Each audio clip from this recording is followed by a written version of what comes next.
वाहिगुरु जी का खालसा वाहिगुरु जी की फतेह। डिठे सभे थाव नहीं तुद जिहया, बद्धों पुरख विधाते तां तू सोहया। वसदी सगन अपार अनूप रामदास पुर, हर हा नानक कसमल जाए नहाए रामदास सार। धन गुरु ग्रंथ साहिब सच्चे पातशाह जी पुत्र बाणी। कलयुग में कीर्तन प्रधाना, गुरमुख जपी लाए ध्याना। आप तरे सगले कुल तारे, हर दर के पातशो जाएंदा। ऐसा कीर्तन कर मन मेरे, इहाँ उहाँ जो काम तेरे। सुन कीर्तन साध पै जाए, जन्म मरण की त्रास मिटाए। सच्चे पातशाह जी ने सानू कीर्तन की दात बख्शिश की है। कीर्तनिया नूं थापिया सतगुरु पातशाह जी ने। सच्चे पातशाह ने कथा वार्ता चलाई, कथा का प्रवाह चलाया। गुरु हरगोबिंद ਸਾਹਿਬ सच्चे पातशाह जी ने ढाडी वारां नूं जन्म दिता, ढाडी प्रगट कर दिते ते 10वें जामे सच्चे पातशाह जी ने कवियां नूं जन्म दिता।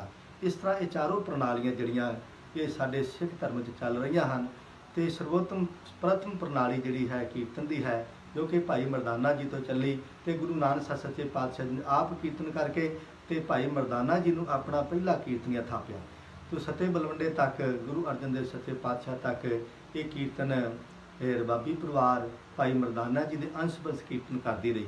ਤੇ ਸੱਚੇ ਪਾਤਸ਼ਾਹ ਗੁਰੂ ਕਲਗੀਧਰ ਪਾਤਸ਼ਾਹ ਜੀ ਨੇ ਵੀ, ਮਹਾਰਾਜ ਜੀ ਨੇ 275 ਰਾਗਾਂ ਦੇ ਵਿੱਚ ਕੀਰਤਨ ਕੀਤਾ। ਗੁਰੂ ਪਾਤਸ਼ਾਹ ਗੁਰੂ ਅਰਜਨ ਦੇਵ ਮਹਾਰਾਜ ਜੀ ਸਾਰੀ ਬਾਣੀ ਜਿਹੜੀ ਗੁਰੂ ਗ੍ਰੰਥ ਸਾਹਿਬ ਦੀ ਰਾਗਾਂ ਵਿੱਚ ਹੈ, ਰਾਗਾਂ ਵਿੱਚ ਪੜ੍ਹਨੀ ਸੁਣਨੀ ਅਤ ਜ਼ਰੂਰੀ ਹੈ। ਮਸਲਾ ਅੱਜ ਅਸੀਂ ਇਹ ਲੈ ਕੇ ਹਾਜ਼ਰ ਹੋਏ ਹਾਂ ਕਿ ਜਿਹੜਾ ਹਰਿਮੰਦਰ ਸਾਹਿਬ ਵਿੱਚ ਚੱਲਦਾ ਕੀਰਤਨ ਤੇ ਜੋ ਰਾਗੀ ਸਿੰਘ ਦਰਬਾਰ ਸਾਹਿਬ ਦੇ ਸੱਚਖੰਡ ਦੇ ਹਜ਼ੂਰੀ ਰਾਗੀ ਕੀਰਤਨ ਕਰ ਰਹੇ ਹਨ, ਉਹਨਾਂ ਦਾ ਇਹ ਦੋਸ਼ ਹੈ, ਉਹਨਾਂ ਦੀਆਂ ਬੇਨਤੀਆਂ ਹਨ। ਅਕਾਲ ਤਖਤ ਮੀਰੀ ਪੀਰੀ ਦੇ ਮਾਲਕ ਸ੍ਰੀ ਗੁਰੂ ਹਰਗੋਬਿੰਦ ਸਾਹਿਬ ਜੀ ਪਾਵਨ ਚਰਨਾਂ ਵਿੱਚ ਮਸਲਾ ਲੈ ਕੇ ਹਾਜ਼ਰ ਹੋਏ ਸਾਰੇ ਕੀਰਤਨੀਏ ਕਿ ਸਿੰਘ ਸਾਹਿਬ ਹੈਡ ਗ੍ਰੰਥੀ ਸਾਹਿਬ ਗਿਆਨੀ ਜਗਤਾਰ ਸਿੰਘ ਜੀ ਗਾਏ ਬਗਾਏ ਅੱਗੇ ਪਿੱਛੇ ਚੱਲਦੇ ਕੀਰਤਨ ਵਿੱਚ ਵੀ ਕੁਝ ਨਾ ਕੁਝ ਆਖਦੇ ਰਹਿੰਦੇ ਹਨ, ਕੁਝ ਨਾ ਕੁਝ ਕਹਿੰਦੇ ਰਹਿੰਦੇ ਹਨ, ਟੋਕਾ ਟਕਾਈ ਚੱਲਦੀ ਰਹਿੰਦੀ ਹੈ। ਤੇ ਇੱਕ ਨਹੀਂ ਦੋ ਨਹੀਂ, ਕਮ ਸੇ ਕਮ ਬਹੁਤ ਸਾਰੇ ਰਾਗੀ ਕੀਰਤਨੀਆਂ ਨੇ ਇਹ ਆਖਿਆ ਕਿ ਸਾਨੂੰ ਇਸ ਤਰ੍ਹਾਂ ਕਹਿੰਦੇ, ਕੋਈ ਕਹਿੰਦਾ ਸਾਨੂੰ ਇਸ ਤਰ੍ਹਾਂ ਕਹਿੰਦੇ ਹਨ। ਕੁਛ ਗੱਲਾਂ ਸਿੰਘ ਸਾਹਿਬ ਇਹ ਆਖ ਦਿੰਦੇ ਹਨ ਕਿ ਆਹ ਰਾਗ ਸੁਣਾਓ, ਭਾਵੇਂ ਕਿ ਚਲੋ ਉਹਨਾਂ ਨੂੰ 31 ਦੇ 31 ਰਾਗਾਂ ਦਾ ਗਿਆਨ ਨਹੀਂ, 1 2 4 ਰਾਗਾਂ ਦਾ ਗਿਆਨ ਹੋਵੇਗਾ, ਹਵਾ ਦਾ ਉਹਨਾਂ ਨੂੰ ਪਤਾ ਹੋਵੇਗਾ ਕਿ ਆਹ ਕਲਿਆਣ ਰਾਗ ਦੀ ਹਵਾ ਹੈ ਜਾਂ ਆਹ ਬਿਲਾਵਲ ਦੀ ਹਵਾ ਹੈ ਜਾਂ ਆਸਾ ਦੀ ਹਵਾ ਹੈ, ਪਰ ਇਹ 31 ਦੇ 31 ਰਾਗਾਂ ਦੇ ਬਾਰੇ ਨਹੀਂ ਪਤਾ। ਪਰ ਉਹਨਾਂ ਦਾ ਕਹਿਣਾ ਫਰਜ਼ ਹੈ, ਚਲੋ ਕਹਿਣਾ ਚਾਹੀਦਾ ਹੈ ਕਿ ਰਾਗ ਪੜ੍ਹੋ, ਪਰ ਇੱਕ ਚੱਲਦੇ ਕੀਰਤਨ ਵਿੱਚ ਕਿਸੇ ਵੀ ਰਾਗੀ ਨੂੰ ਨਹੀਂ ਕਹਿਣਾ ਚਾਹੀਦਾ, ਭਾਵੇਂ ਰਾਗੀ ਕੋਈ ਵੀ ਰਾਗ ਪੜ੍ਹੇ, ਉਸ ਵੇਲੇ ਆਪਣੇ ਰੰਗ ਵਿੱਚ ਆਪਣੇ ਮੂਡ ਵਿੱਚ ਰਾਗੀ ਸਿੰਘ ਕੀਰਤਨ ਕਰਦਾ ਹੈ। ਬਾਕੀ ਰਹੀ ਰਾਗਾਂ ਤੋਂ ਬਾਅਦ ਰੀਤਾਂ ਦੀ ਗੱਲ ਆ ਜਾਂਦੀ ਹੈ, ਤੇ ਰੀਤ ਪੜ੍ਹਨੀ ਜ਼ਰੂਰੀ ਹੈ, ਰੀਤ ਪੜ੍ਹਨੀ ਹੈ। ਪੁਰਾਤਨ ਰਾਗੀ ਕੀਰਤਨੀਏ ਰਾਗਾਂ ਤੋਂ ਬਾਅਦ ਰੀਤਾਂ ਪੜ੍ਹਦੇ ਆਏ ਹਨ। ਗੁਰਮਤਿ ਸੰਗੀਤ ਗੁਰੂ ਦੇ ਰਾਗ 31 ਰਾਗ ਜਿਹੜੇ ਹਨ ਉਹ ਸਾਡੇ ਸੱਚੇ ਪਾਤਸ਼ਾਹ ਜੀ ਨੇ ਸਾਨੂੰ ਬਖਸ਼ਿਸ਼ ਕੀਤੇ ਹਨ, ਉਹ ਗਾਉਣੇ ਹਨ, ਅਤ ਜ਼ਰੂਰੀ ਹੈ। ਉਹਨਾਂ ਦੇ ਬਾਰੇ ਆਖੋ, ਬਾਣੀ ਦੇ ਬਾਰੇ ਆਖੋ। ਜੇ ਕਿਤੇ ਬਾਣੀ ਦਾ ਲੱਗ ਮੱਤਰ ਕਾਨਾ ਬਿੰਦੀ ਸਿਹਾਰੀ ਬਿਹਾਰੀ ਇੱਧਰ ਹੋ ਜਾਂਦੀ ਹੈ ਜਾਂ ਕੋਈ ਪੰਕਤੀ ਭੁੱਲ ਵੀ ਜਾਂਦੀ ਹੈ, ਫਿਰ ਵੀ ਮੈਂ ਆਖਦਾ ਕਿ ਚੱਲਦੇ ਕੀਰਤਨ ਵਿੱਚ ਨਹੀਂ ਕਹਿਣਾ ਚਾਹੀਦਾ, ਕਿਉਂਕਿ ਦੇਸ਼ਾਂ ਤੇ ਵਿਦੇਸ਼ਾਂ ਦੇ ਵਿੱਚ ਬੈਠੇ ਲੋਕ ਉਸ ਵੇਲੇ ਦੇਖਦੇ ਹੁੰਦੇ, ਜਿਹਨੂੰ ਨਹੀਂ ਵੀ ਪਤਾ ਉਹਨੂੰ ਵੀ ਪਤਾ ਲੱਗ ਜਾਂਦਾ ਕਿ ਰਾਗੀਆਂ ਕੋਈ ਗਲਤੀ ਹੋ ਗਈ। ਇਸ ਵਾਸਤੇ ਐਸੀ ਕੋਈ ਗੱਲ ਨਹੀਂ ਹੈ। ਭੁੱਲਣ ਅੰਦਰ ਸਭ ਕੋ ਭੁੱਲ ਗੁਰੂ ਕਰਤਾਰ। ਕਈ ਵਾਰ ਸਿੰਘ ਸਾਹਿਬ ਪਿੱਛੇ ਦੇ ਭਾਈ ਜਸਵਿੰਦਰ ਸਿੰਘ ਜੀ ਸਿੰਘ ਸਾਹਿਬ ਉਹ ਵੀ ਰਹਿਰਾਸ ਸਾਹਿਬ ਭੁੱਲ ਗਏ ਸਨ, ਤੇ ਗਿਆਨੀ ਜਗਤਾਰ ਸਿੰਘ ਜੀ ਹੈਡ ਗ੍ਰੰਥੀ ਸਾਹਿਬ ਪਾਠ ਕਰਦੇ ਭੁੱਲ ਹੋ ਗਈ, ਭੁੱਲ ਗਏ। ਇਸ ਤਰ੍ਹਾਂ ਭੁੱਲਾਂ ਹੋ ਜਾਂਦੀਆਂ ਹਨ, ਪਰ ਐਸੀ ਕੋਈ ਗੱਲ ਨਹੀਂ ਆ ਕਿ ਰਾਗੀ ਸਿੰਘ ਜੇ ਕੋਈ ਭੁੱਲ ਕਰਨ ਤੇ ਉਹਨਾਂ ਨੂੰ ਬਖਸ਼ਿਆ ਨਾ ਜਾਵੇ, ਪਰ ਉਹਨਾਂ ਨੂੰ ਦਰਸ਼ਨੀ ਡਿਓੜੀ ਤੇ ਜਾਂ ਆਪਣੇ ਗ੍ਰਹਿ ਵਿਖੇ ਜਾਂ ਕਿਤੇ ਵੀ ਉਹਨਾਂ ਨੂੰ ਬੜੇ ਪਿਆਰ ਦੇ ਨਾਲ ਕਹਿ ਦਿੱਤਾ ਜਾਣਾ ਚਾਹੀਦਾ ਕਿ ਇਸ ਤਰ੍ਹਾਂ ਕਰ ਲਓ, ਇਸ ਤਰ੍ਹਾਂ ਕਰ ਲਓ। ਤੇ ਰਾਗੀ ਸਿੰਘ ਆਪਣੀਆਂ ਡਿਊਟੀਆਂ ਨਿਭਾਉਂਦੇ ਹੋਏ ਉਹ ਤਤਪਰ ਤਿਆਰ ਹੋ ਕੇ ਜਿਹੜਾ ਵੀ ਗੁਰਪੁਰਬ ਆਵੇ, ਜਿਹੜਾ ਵੀ ਕੋਈ ਸਮਾਗਮ ਹੋਵੇ, ਉਹਦੇ ਸੰਬੰਧ ਵਿੱਚ ਇਹ ਸ਼ਬਦ ਗਾਇਨ ਕਰਨ, ਸ਼ਬਦ ਯਾਦ ਕਰਨ, ਸ਼ਬਦ ਕੰਠ ਕਰਨ, ਵੱਧ ਤੋਂ ਵੱਧ ਰਾਗ ਪੜ੍ਹਨ। ਇਹ ਤਾਂ ਉਹਨਾਂ ਦੀ ਡਿਊਟੀ ਹੈ, ਉਹਨਾਂ ਕਰਨੀ ਹੈ। ਉਸ ਡਿਊਟੀ ਵਾਸਤੇ ਸੁਚੇਤ ਹੋਣ, ਜਾਗਰੂਕ ਹੋਣ। ਤੇ ਸਿੰਘ ਸਾਹਿਬ ਆਖਣ ਜਾਗਰੂਕ ਹੋਵੋ ਭਾਈ, ਆਖਣ ਪਿਆਰ ਨਾਲ। ਜੇ ਪਿਆਰ ਨਾਲ ਆਖਣਗੇ ਤੇ ਕਿਹੜਾ ਕੀਰਤਨੀਆ ਉਹਨਾਂ ਦਾ ਬਚਨ ਨਹੀਂ ਮੰਨੇਗਾ, ਕਿਉਂਕਿ ਬਾਬਾ ਬੁੱਢਾ ਸਾਹਿਬ ਜੀ ਦੀ ਪਦਵੀ ਤੇ ਉਹ ਬਿਰਾਜਮਾਨ ਹਨ, ਤੇ ਇਸ ਵਾਸਤੇ ਉਹ ਆਪਣੀ ਬੜੇ ਪਿਆਰ ਦੇ ਨਾਲ ਵੱਡੇ ਹਨ, ਤੇ ਆਪਣੇ ਕੀਰਤਨੀਆਂ ਨੂੰ ਉਹ ਬੜੇ ਪਿਆਰ ਦੇ ਨਾਲ ਸਮਝਾ ਸਕਦੇ ਹਨ।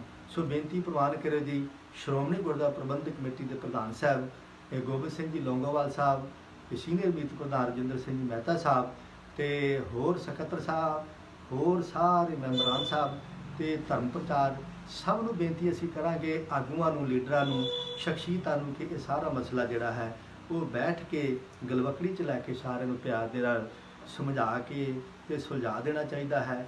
ਜਥੇਦਾਰ ਸਾਹਿਬ ਸਿੰਘ ਸਾਹਿਬ ਗਿਆਨੀ ਹਰਪ੍ਰੀਤ ਸਿੰਘ ਜੀ ਨੂੰ ਹੱਥ ਜੋੜ ਕੇ ਬੇਨਤੀ ਹੈ ਕਿ ਉਹ ਇਸ ਮਸਲੇ ਨੂੰ ਜਲਦੀ ਨਜਿੱਠ ਲੈਣ ਤੇ ਜਲਦੀ ਇੱਕ ਦੂਜੇ ਨੂੰ ਸਮਝਾ ਦੇਣ। ਗੱਲ ਸਿਰਫ ਇੰਨੀ ਕੀ ਹੈ ਕਿ ਅੰਦਰ ਦਰਬਾਰ ਸਾਹਿਬ ਦੇ ਵਿੱਚ ਕਿਸੇ ਰਾਗੀ ਨੂੰ ਚੱਲਦੇ ਕੀਰਤ 'ਚ ਨਾ ਆਖਿਆ ਜਾਵੇ, ਬਾਅਦ ਵਿੱਚ ਆਖ ਦਿੱਤਾ ਜਾਵੇ, ਚਲੋ ਇਹ ਗੱਲ ਜਾਇਜ਼ ਹੈ। ਸੋ ਇਹੀ ਬੇਨਤੀ ਪ੍ਰਵਾਨ।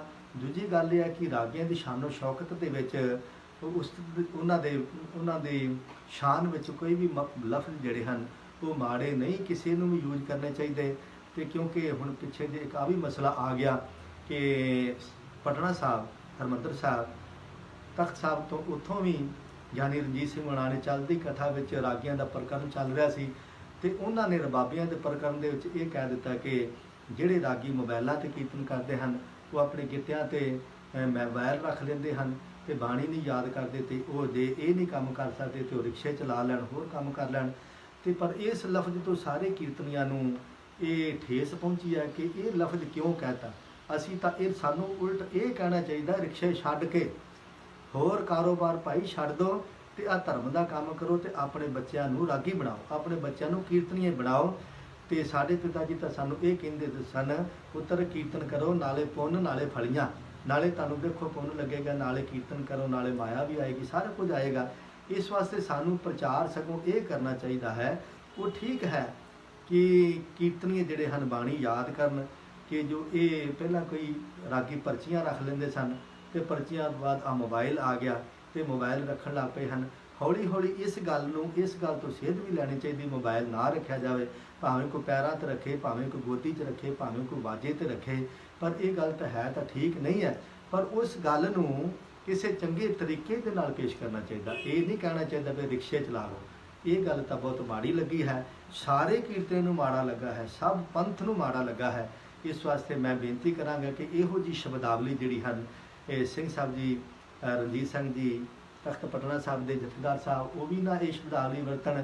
ਤੇ ਕੀ ਹੋ ਗਿਆ ਜੇ ਆਖ ਵੀ ਦੇਣਗੇ ਕਿ ਵੀ ਚਲੋ ਜੀ ਅੱਗੇ ਤੋਂ ਇਹੋ ਜਿਹੀ ਸ਼ਬਦਾਵਲੀ ਨਹੀਂ ਵਰਤਦੇ, ਭੁੱਲ ਭਾਵੇਂ ਨਾ ਕਹਿਣ, ਮੈਨੂੰ ਮਾਫੀ ਦਿਓ, ਪਰ ਚਲੋ ਵੱਡੀ ਪਦਵੀ ਤੇ ਇੰਝ ਹੀ ਕਹਿ ਦੇਣ ਕਿ ਚਲੋ ਜੀ ਅਗਾਂਹ ਤੋਂ ਕੋਈ ਮੈਂ ਇਹੋ ਜਿਹਾ ਲਫ਼ਜ਼ ਨਹੀਂ ਵਰਤਦਾ।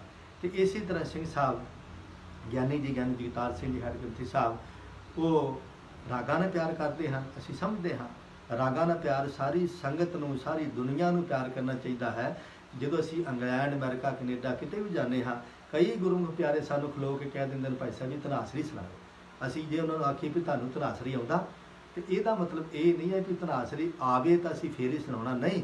ਕੋਈ ਵੀ ਬੱਚਾ, ਕੋਈ ਵੀ ਬੀਬੀ ਗੁਰੂ ਪਿਆਰਾ ਸਾਨੂੰ ਕਹਿ ਦਿੰਦਾ ਹੈ ਗੁਰੂ ਗ੍ਰੰਥ ਸਾਹਿਬ ਦੇ ਰਾਗ ਸੁਣਾਓ, ਜਿਉਂ-ਜਿਉਂ ਅਸੀਂ ਸੁਣਾਵਾਂਗੇ ਤਿਆਂ ਤੋਂ ਲੋਕਾਂ ਦੇ ਸੰਗਤਾਂ ਦੇ ਹਿਰਦੇ ਵਿੱਚ ਬੈਠਣਗੇ। ਤੇ ਸੁਣਾਉਣਾ ਸਾਡਾ ਫਰਜ਼ ਹੈ, ਸੁਣਾਉਣਾ ਅੱਧ ਜ਼ਰੂਰੀ ਹੈ, ਪਰ ਕਵੇ ਕੋ ਹੱਥ ਜੋੜੇ, ਕਵੇ ਕੋਈ ਬੇਨਤੀ ਕਰਕੇ ਪਿਆਰ ਸਹਿਤ ਰਾਗੀਆਂ ਨੂੰ ਕੀਰਤਨ, ਭਾਈ ਸਾਹਿਬ ਜੀ ਤੁਹਾਡੇ ਕੋਲ ਅਸੀਂ ਆਹ ਸ਼ਬਦ ਸੁਣਨਾ ਹੈ, ਤੁਹਾਡੇ ਕੋਲ ਅਸੀਂ ਆਹ ਰਾਗ ਸੁਣਨਾ ਹੈ, ਕਿਰਪਾ ਕਰੋ ਜੇ ਅੱਜ ਨਹੀਂ ਤੇ ਕੱਲ੍ਹ ਨੂੰ ਰਾਗ ਸ਼ੁੱਧ ਕਰਕੇ, ਕੱਲ੍ਹ ਨੂੰ ਰਾਗ ਦਾ ਸਰੂਪ ਵੇਖ ਕੇ, ਕੱਲ੍ਹ ਨੂੰ ਸ਼ਬਦ ਵੇਖ ਕੇ, ਕੱਲ੍ਹ ਨੂੰ ਪੰਕਤੀਆਂ ਵੇਖ ਕੇ ਕੰਠ ਕਰਕੇ ਤੇ ਕੱਲ੍ਹ ਨੂੰ ਸਾਨੂੰ ਆਹ ਰਾਗ ਸੁਣਾ ਦੇ। ਇਸੇ ਤਰ੍ਹਾਂ ਦਰਬਾਰ ਸਾਹਿਬ ਦੇ ਵਿੱਚ ਜੇ ਚੱਲਦੇ ਕੀਰਤਨ 'ਚ ਕੋਈ ਆਖਦੇ ਟੋਡੀ ਸੁਣਾਓ ਕਿ ਧਨਾਸਰੀ ਸੁਣਾਓ, ਤੇ ਐਟ ਏ ਟਾਈਮ ਧਨਾਸਰੀ ਦੀਆਂ ਪੰਕਤੀਆਂ ਨਾ ਹੋਣ, ਕੰਪੋਜੀਸ਼ਨ ਯਾਦ ਨਾ ਹੋਵੇ, ਕਿਉਂਕਿ ਲੈ ਸੁਰ ਰਾਗ ਤਾਲ ਦਾ ਸੁਮੇਲ ਕਰਨਾ ਹੁੰਦਾ ਹੈ, ਉਹਨੂੰ ਸਮਝਣਾ ਹੁੰਦਾ ਹੈ, ਕੰਪੋਜੀਸ਼ਨ ਦੇਖਣੀ ਹੁੰਦੀ। ਜਿੰਨੀ ਦੇਰ ਸਾਡੇ ਦਿਮਾਗ ਵਿੱਚ ਅਸਥਾਈ ਤੇ ਅੰਤਰੇ ਦਾ ਉਹ ਨਹੀਂ ਆਵੇਗਾ ਤੇ ਰਾਗੀ ਸਿੰਘ ਕੰਪੋਜੀਸ਼ਨ ਕਿਸ ਤਰ੍ਹਾਂ ਗਾਉਣਗੇ। ਇਸ ਵਾਸਤੇ ਇਹ ਬੜਾ ਜ਼ਰੂਰੀ ਹੈ ਕਿ ਜਿਹੜਾ ਵੀ ਰਾਗ ਸੁਣਨਾ ਹੋਵੇ ਉਹਨੂੰ ਇੱਕ ਦਿਨ ਪਹਿਲਾਂ ਦੱਸ ਦਿੱਤਾ ਜਾਵੇ ਕਿ ਤੇਰੇ ਕੋ ਭਾਈ ਆਹ ਮਾਰੂ ਸੁਣਨਾ, ਕੱਲ੍ਹ ਨੂੰ ਭਾਈ ਤੇਰੇ ਕੋ ਜੈਸਰੀ ਸੁਣਨਾ ਆ। ਉਹ ਕਿੰਨੀ ਵਧੀਆ ਗੱਲ ਹੋਏਗੀ, ਉਹ ਇੱਕ ਦਿਨ ਪੂਰਾ ਲਾ ਕੇ ਜੈਸਰੀ ਤਿਆਰ ਕਰ ਲੇਗਾ, ਸ਼ਬਦ ਵੀ ਨਵਾਂ ਯਾਦ ਕਰ ਲੇਗਾ, ਤੇ ਕਿੰਨੀ ਵਧੀਆ ਗੱਲ ਹੋ। ਇਸੇ ਤਰ੍ਹਾਂ ਸੰਗੀਤ ਦਾ ਪ੍ਰਚਾਰ ਪ੍ਰਸਾਰ ਹੋਣਾ ਹੈ ਜੀ।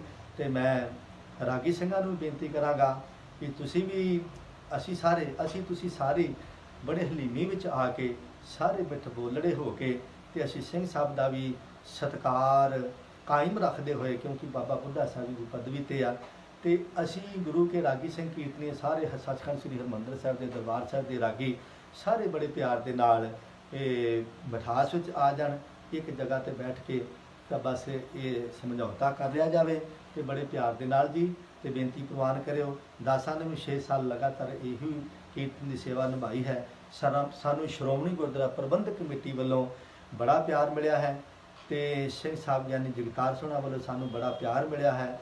ਅਸੀਂ ਨਹੀਂ ਕਹਾਂਗੇ ਕਿ ਸਾਨੂੰ ਕਿਸੇ ਗੱਲ ਤੋਂ ਉਹਨਾਂ ਟੋਕਾ ਟੁਕਾਈ ਕੀਤੀ ਹੈ ਕਿ ਆਹ ਸ਼ਬਦ ਪੜਿਆ ਤੁਸੀਂ ਆਹ ਨਾ ਪੜੋ, ਆਹ ਰਾਗ ਪੜਿਆ ਤੁਸੀਂ ਆਹ ਨਾ ਪੜੋ, ਆਹ ਕਿਉਂ ਪੜਿਆ, ਆਹ ਇਹ ਸਾਨੂੰ ਅੱਜ ਤੱਕ 6 ਸਾਲਾਂ ਦੇ ਵਿੱਚ ਇਹੋ ਜਿਹੀ ਕੋਈ ਗੱਲ ਨਹੀਂ ਹੋਈ। ਸਿਰਫ ਸਾਨੂੰ ਆਹ ਗੱਲ ਹੋ ਗਈ ਸੀ ਕਿ ਅਸੀਂ ਰਾਗਾਂ ਦਾ ਗੁਲਦਸਤਾ ਪੜ੍ਹ ਰਹੇ ਸਾਂ, ਬਾਜਤ ਬਸੰਤ ਔਰ ਭੈਰਵ ਹਿੰਡੋਲ ਰਾਗ ਰੁੱਤ ਚੱਲ ਰਹੀ ਸੀ ਬਸੰਤ ਦੀ, ਤੇ ਅਸੀਂ ਆਪਣੇ ਹਿਸਾਬ ਦੇ ਨਾਲ ਸੱਚੇ ਪਾਤਸ਼ਾਹ ਗੁਰੂ ਕਲਗੀਧਰ ਪਾਤਸ਼ਾਹ ਜੀ ਦਾ ਬੜਾ ਚਾਅ ਨਾਲ ਇਹ ਗੁਲਦਸਤਾ ਪੜ੍ਹਿਆ ਸੀ ਵੀ ਬਾਜਤ ਬਸੰਤ ਔਰ 11 ਹੀ ਸੁਣਾ ਦਿੰਦੇ ਆ। ਤੇ ਸਿੰਘ ਸਾਹਿਬ ਨੇ ਯਾਨੀ ਜਗਤਾਰ ਸਿੰਘ ਨੇ ਕਹਿ ਦਿੱਤਾ ਵੀ ਇਹ ਨਾ ਸੁਣਾਓ, ਤੇ ਅਸੀਂ ਕਹਿੰਦੇ ਕੀ ਸੁਣਾਈਏ? ਕਹਿੰਦੇ ਜੀ ਇਹ ਬਸੰਤ ਪੜ੍ਹ ਦਿਓ, ਇਹ ਗੁਰੂ ਗ੍ਰੰਥ ਸਾਹਿਬ ਦੇ ਚੋਂ ਪਹਿਲਾਂ ਪੜ੍ਹੋ। ਸੋ ਅਸੀਂ ਉਹ ਪਹਿਲਾਂ ਕੱਤ ਜਾਈਏ ਰੇ ਘਰ ਲਾਗੋ ਰੰਗ ਬੜੇ ਪਿਆਰ ਨਾਲ ਸੀ ਝੁਕਾ ਕੇ ਪੜ੍ਹ ਕੇ ਤੇ ਮਗਰੋਂ ਗੁਲਦਸਤਾ ਪੜ੍ਹ ਕੇ ਸਮਾਪਤੀ ਕਰਕੇ ਤੇ ਬਸ ਇੰਨੀ ਗੱਲ ਹੋਈ ਹੈ ਜੀ। ਨਾ ਸਾਨੂੰ ਉਹਨਾਂ ਨੇ ਕਿ ਮੰਦਾ ਚੰਗਾ ਆਖਿਆ, ਨਾ ਅਸੀਂ ਉਹਨਾਂ ਨੂੰ ਆਖਿਆ। ਅਸੀਂ ਡਿਊਟੀ ਕਰਕੇ ਘਰ ਆ ਗਏ ਹਾਂ ਤੇ ਬਸ ਫਿਰ ਅਸੀਂ ਗਏ ਨਹੀਂ। ਤੇ ਦਫ਼ਤਰ ਤੋਂ ਫੋਨ ਆਉਂਦੇ ਰਹੇ ਆ, ਇੱਥੋਂ ਤੱਕ ਸਿੰਘ ਸਾਹਿਬ ਜਦੋਂ ਮਿਲੇ ਸਾਨੂੰ ਉਹ ਆਖਦੇ ਰਹੇ, ਆਖਿਆ ਉਹਨਾਂ ਨੇ ਕਿ ਅਸੀਂ ਤਾਂ ਤੁਹਾਨੂੰ ਕੋਈ ਮਨਾਹੀ ਨਹੀਂ ਕੀਤੀ, ਅਸੀਂ ਤਾਂ ਤੁਹਾਨੂੰ ਕੋਈ ਨਹੀਂ ਆਖਿਆ, ਤੁਸੀਂ ਆਪ ਹੀ ਹਟ ਗਏ, ਤੁਸੀਂ ਆਪ ਹੀ ਨਹੀਂ ਆਏ। ਸੋ ਇਸ ਵਾਸਤੇ ਕੋਈ ਸਾਡੀ ਮਨ ਦੀ ਬੇਚੈਨੀ ਹੋ ਗਈ, ਨਾਰਾਜ਼ਗੀ ਹੋ ਗਈ ਕਿ ਅਸੀਂ ਨਹੀਂ ਜਾਣਾ, ਸਾਨੂੰ ਚੱਲਦੇ ਕੀਰਤਨ 'ਚ ਕਿਉਂ ਆਖਿਆ। ਸੋ ਉਸ ਤੋਂ ਬਾਅਦ ਫਿਰ ਸਿੰਘ ਸਾਹਿਬ ਗਿਆਨੀ ਜਗਤਾਰ ਸਿੰਘ ਜੀ ਹੋਣਾ ਨਾਲ ਸਾਡੀ ਗੱਲਬਾਤ ਵੀ ਹੋ ਗਈ। ਫਿਰ ਅਸੀਂ ਸਾਲ ਕੀਰਤਨ ਵੀ ਕਰਦੇ ਰਹੇ, ਹੁਣ ਵੀ ਕੀਰਤਨ ਕਰ ਰਹੇ ਹਾਂ। ਐਸੀ ਕੋਈ ਗੱਲ ਨਹੀਂ। ਰਾਗਾਂ ਦਾ ਪ੍ਰਚਾਰ ਪ੍ਰਸਾਰ ਸੀ ਬਹੁਤ ਕੀਤਾ ਸੀ, ਤਾਂ 31 ਰਾਗਾਂ ਦਾ ਗਾਇਨ ਕੀਤਾ। ਹਰਿਮੰਦਰ ਸਾਹਿਬ ਡਿਊਟੀ ਸ਼ੁਰੂ ਕਰਨ ਤੋਂ ਪਹਿਲਾਂ ਹੀ ਅਸੀਂ 5 ਦਿਨਾਂ ਦੇ ਵਿੱਚ ਆਪ ਹੱਥ ਵਿੱਚ ਦਿਲ ਰਵਾ ਲੈ ਕੇ ਇੱਕ ਨਾਲ ਤਾਊਸ ਤੇ ਸ੍ਰੀਪਾਲ ਭਾਈ ਮਨਜੀਤ ਸਿੰਘ ਸ਼ਾਹ ਸਾਡੇ ਭਰਾ, ਉਹ ਤਬਲੇ ਤੇ ਭਾਈ ਕੁਲਦੀਪ ਸਿੰਘ ਜੀ ਨਾਲ ਸਹਾਇਕ ਤੌਰ ਤੇ, ਇਸ ਤਰ੍ਹਾਂ ਅਸੀਂ ਚਾਰਾਂ ਨੇ ਤੇ ਚਾਰਾਂ ਦੀ ਨਿਯੁਕਤੀ ਹੋਈ ਤੇ ਚਾਰੇ ਸਿੰਘ ਅਸੀਂ ਉਹ 31 ਰਾਗ ਗਾਇਨ ਕਰਕੇ ਤਾਂ ਫਿਰ ਹਰਿਮੰਦਰ ਸਾਹਿਬ ਸਾਡੀ ਤਨਖਾਹ ਲੱਗੀ ਤਾਂ ਫਿਰ ਡਿਊਟੀ ਸ਼ੁਰੂ ਹੋਈ। ਇਹ 5 ਦਿਨਾਂ ਦੇ ਵਿੱਚ 8 ਚੌਂਕੀਆਂ ਦੇ ਵਿੱਚ ਅਸੀਂ ਇਹ 31 ਰਾਗ ਗਾ ਦਿੱਤੇ ਸੀ। ਸੋ ਇਹ ਰਾਗਾਂ ਦਾ ਪਿਆਰ ਕਰਨਾ ਤੇ ਸਭ ਕੀਰਤਨੀਆਂ ਦਾ ਫਰਜ਼ ਹੈ ਜੀ, ਪਰਮ ਧਰਮ ਹੈ ਸਾਡਾ ਕਿ ਗੁਰੂ ਸਾਹਿਬ ਨੇ ਸਾਨੂੰ ਰਾਗ ਬਖਸ਼ੇ ਕੀਤੇ ਹਨ। ਸੋ ਬੇਨਤੀ ਹੈ ਅਖੀਰ ਤੇ ਇਹੋ ਹੀ ਕਿ ਬਸ ਸਾਰੇ ਆਪਾਂ ਰਲ ਮਿਲ ਕੇ ਬੈਠੀਏ ਜੀ। ਹੋਏ ਇਕੱਤਰ ਮਿਲੋ ਮੇਰੇ ਭਾਈ, ਦੁਬਿਧਾ ਦੂਰ ਕਰੋ ਲਿਵਲਾਏ, ਹਰ ਨਾਮੇ ਕੀ ਹੋਵੋ ਜੋੜੀ, ਗੁਰਮੁਖ ਬੈਸੋ ਸਫਾ ਵਿਸ਼ਾ। ਏਕਤਾ ਵਿੱਚ ਪਿਆਰ ਵਿੱਚ ਆ ਕੇ ਸਾਰੇ ਕਾਰਜ ਹੋ ਜਾਂਦੇ ਹਨ। ਸੋ ਸਾਰੇ ਕਾਰਜ ਜਿਹੜੇ ਹਨ ਸਤਿਗੁਰੂ ਪਾਤਸ਼ਾਹ ਜੀ ਆਪ ਕਰਨ ਜੀ। ਤੇ ਸਾਚ ਕਹੋ ਸੁਨ ਲਿਓ ਸਭੇ ਜਿਨ ਪ੍ਰੇਮ ਕੀਓ, ਤਿਨ ਹੀ ਪ੍ਰਭ ਪਾਇਓ। ਗੁਰੂ ਕੇ ਰਾਗੀ ਕੀਰਤਨੀਏ ਹਰਿਮੰਦਰ ਸਾਹਿਬ ਦੇ ਸੱਚਖੰਡ ਦੇ ਦਰਬਾਰ ਸਾਹਿਬ ਦੇ ਹਜ਼ੂਰੀ ਰਾਗੀ ਇਸੇ ਤਰ੍ਹਾਂ ਗੁਰੂ ਰਾਮਦਾਸ ਮਹਾਰਾਜ ਦੀ ਖੁਸ਼ੀ ਲੈਂਦੇ ਰਹਿਣ ਤੇ ਸਾਰਾ ਪੰਥ ਉਹਨਾਂ ਕੋ ਸੇਵਾ ਲੈਣ ਤੇ ਬੜੇ ਪਿਆਰ ਦੇ ਨਾਲ ਉਹ ਸੇਵਾ ਕਰਨ। ਅਸੀਂ ਹੀ ਬੇਨਤੀਆਂ ਪ੍ਰਵਾਨ ਕਰਿਓ ਜੀ।